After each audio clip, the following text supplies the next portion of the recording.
Have you been thinking about it, planning, considering it, in the back of your head? I want to leave the US. I want to go out there. I want to travel the world. But you might be scared. But some of us, we have different reasons why we want to leave. Your reason will be different from mine. My reason may be different from yours. But there are a ton of things that make us consider breaking up with the US. Today, we are going to go over just one of those things. And then in follow-up videos, I will do more in this series of breaking the chains, breaking the ties, and getting out of the US. If it's just for a certain amount of time, just for not really vacation, long vacations, living for 6 months somewhere else, going back to the States, or just completely cutting it off, cutting ties, and just visit family when you go back. What are your reasons for wanting to leave?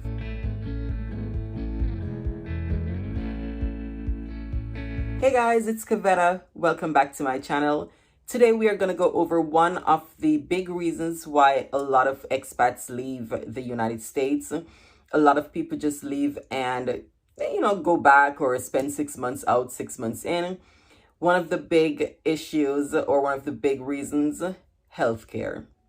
Come along and let us chit chat about healthcare in the United States for a second. So today we will be going over health insurance and getting taken care of if you're sick, if you just want routine checkup. What is that like in the US compared to Mexico? Okay, can we just admit that health insurance in the US is a joke? If you're not rich or able to pay, huge monthly insurance costs, you're probably not going to go see the doctor. I know people that would prefer to stay home, wait it out, probably bleed it out or whatever it is, just so they don't have to go to the doctor, go to the hospital because of fear of what that hospital bill is going to look like. There are people taking out loans to get, to be able to pay their medical bill. You're paying $400-500 a month for insurance. You still have a copay. You still have a deductible. And you still do not want to go to the hospital if something happens because you still won't be able to afford it. So on top of that amount that you're paying every month for insurance, and it might be lower for some if you have that, good insurance or your job is, a decent, well, not decent, a pretty good job that pays towards it more so you don't have to pay that much. If you're just a regular schmegler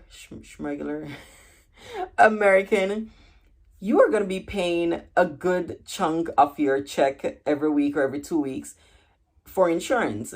And then you still have a $2,000 deductible or something like that you have to pay before insurance kicks in and start paying. You have to pay that copay when you go to the doctor. It's still super pricey. So imagine paying $400-500 a month just in case something happens. Something happens, your bill is $1,500. You still have to pay that $1,500. You have to pay another $500 until you get to that $2,000, and then the insurance will cover it. It's a scam. It's ridiculous the things that we go through in the US to be able to, get taken care of without going in debt, taking out a second mortgage, taking out a loan, putting on a credit card, and then, you can't pay that credit card with that bill. It's ridiculous. Like I said, I can only speak for Mexico right now until, we continue traveling and live somewhere else for a period of time. But I had an issue. I'm not going to go in my medical details. But I've had it before, so I knew what it was. I didn't need a whole diagnostic or anything. So I went, if you're in Mexico, Playa del Carmen, I know of specifically, they have Farmacia Ahorra, and what is it called? It's another one too, Farmacia Similares. The Farmacia Similares, that's the one that I go to. That's the one I've been going to all the time since I've been here. And there's a doctor attached to the pharmacy. they're a general doctor. There is a room where you can get an exam. I'm not sure to the extent of the test that you'll be able to do there.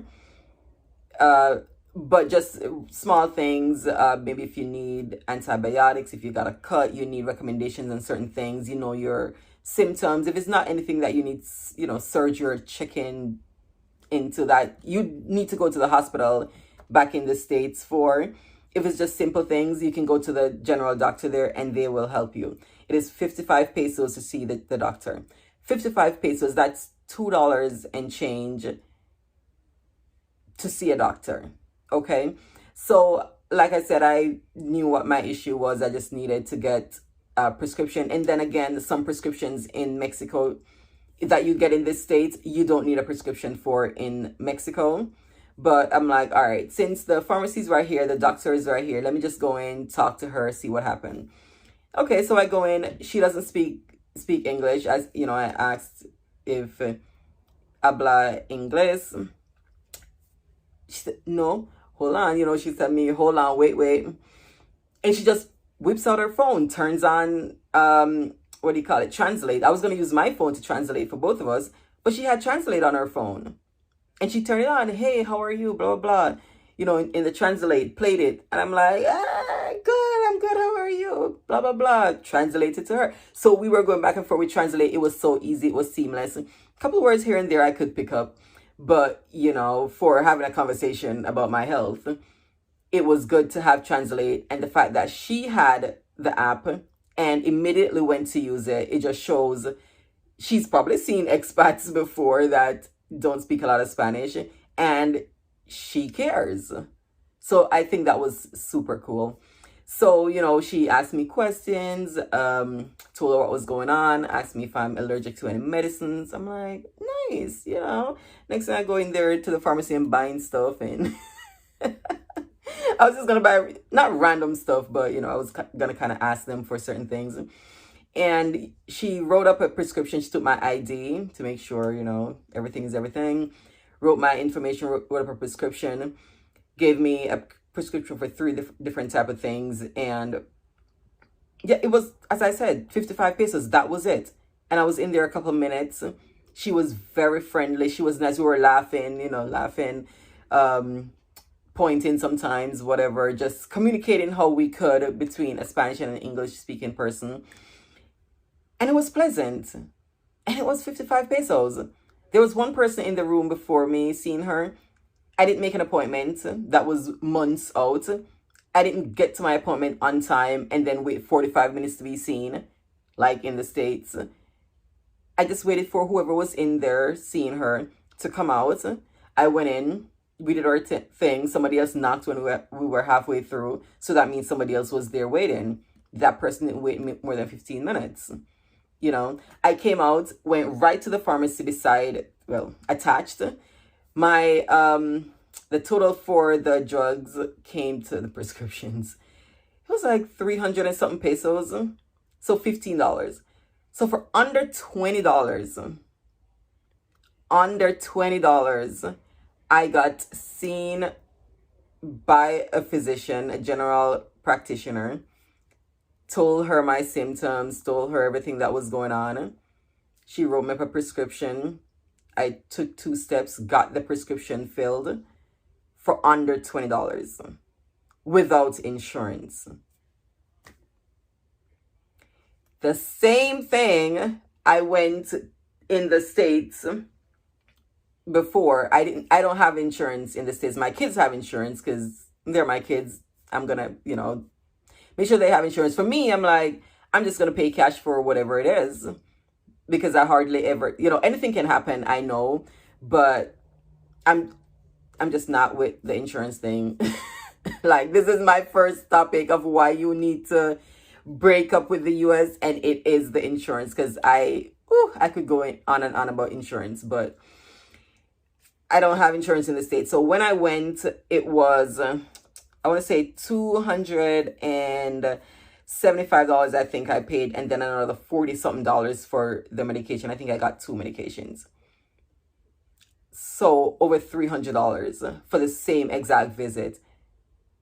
I didn't need to schedule months out. I didn't need to go there and wait.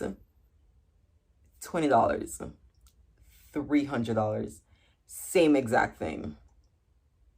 That's like, that's night and day.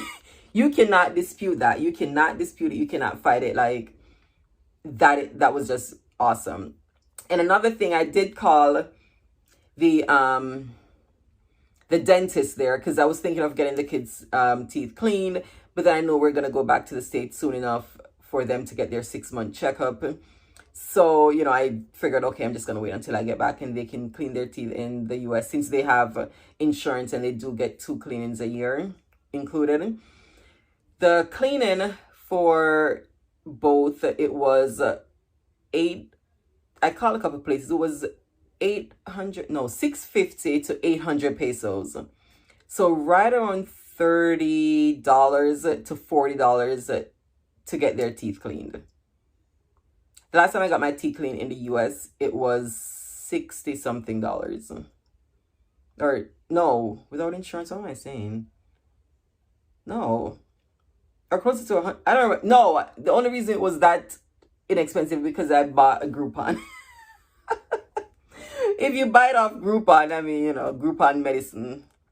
If you buy it off Groupon, you can save, but a normal cleaning is gonna run you like $100 and something without insurance. And in Mexico, it was 30 something to 40 something US to get their teeth cleaned. And I think the more expensive one, the 800, was because Kalel has braces. So they would have to take it off, clean, and then tighten the braces. So that was included. But for Jarrell as a kid, it was right around 600, 650 when I called. So that is, I mean, that is inexpensive. And then who else did I call? Because I was trying to get ideas of, you know, what the cost for certain things are. And I know people have talked about it. I'm sure you've heard people, oh, I went to the doctor in such and such country and I was expecting this huge bill and it was like 20 US. I'm like, what? I called the gyno, ladies, if you're in Playa del Carmen, and she had 2 packages. One with just the regular checkup and see what's going on. And then the one that I would have done, the pap that you need yearly, and it had a couple other tests. You had x-rays and everything, and that was 1,300 pesos. So one was 800 pesos, one was 1,300 pesos. So the 800 pesos would have been $40, and the 1,300 pesos would be around 65 or so dollars. So 65, 70, somewhere there, dollars to get a pap, x-ray, check up the works for your annual. $65? The last time I did that, I paid 220 or 230, somewhere around there, without insurance in the States.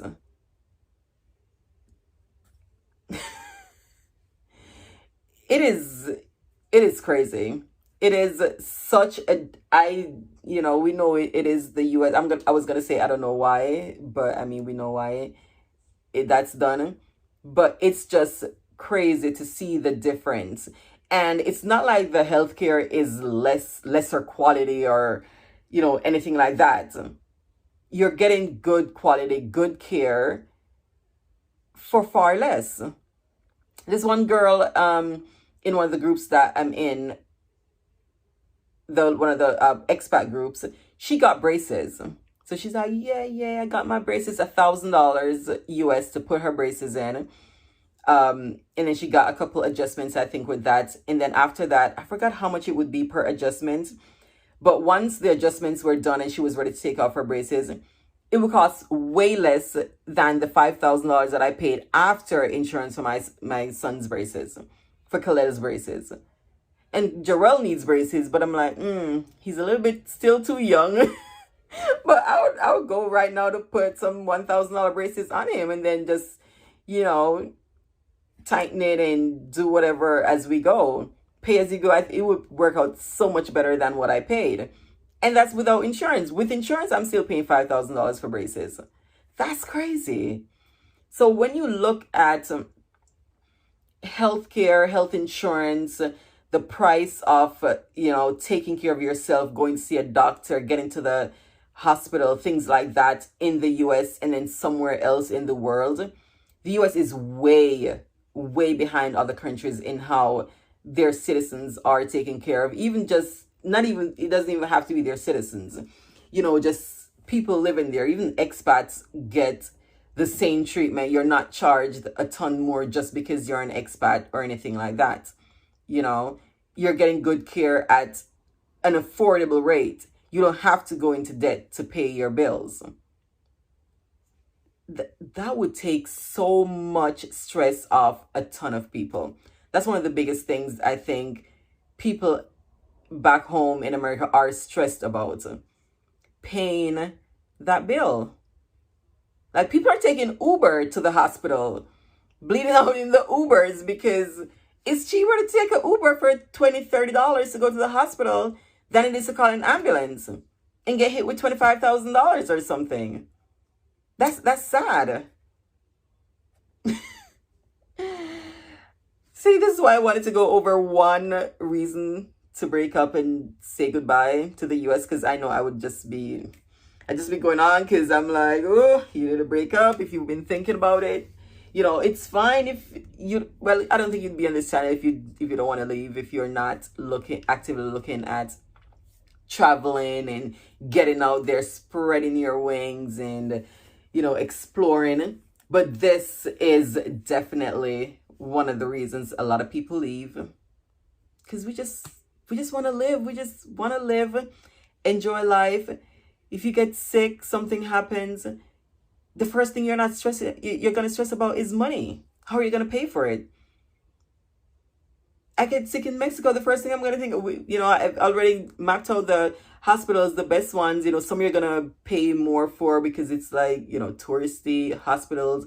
You go to the local hospital, you just got to figure out the type of injury, if it's just routine or if it's an emergency, where you go.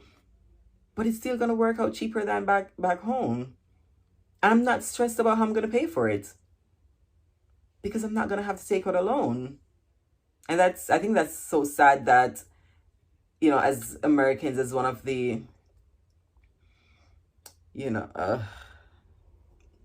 it's just sad.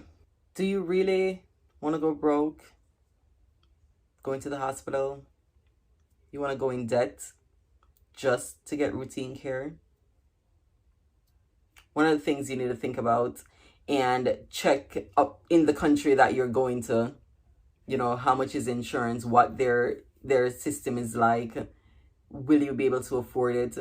But so from everything that I've read, everything that I've seen, I think you'd be able to afford insurance in most every other country than in the US.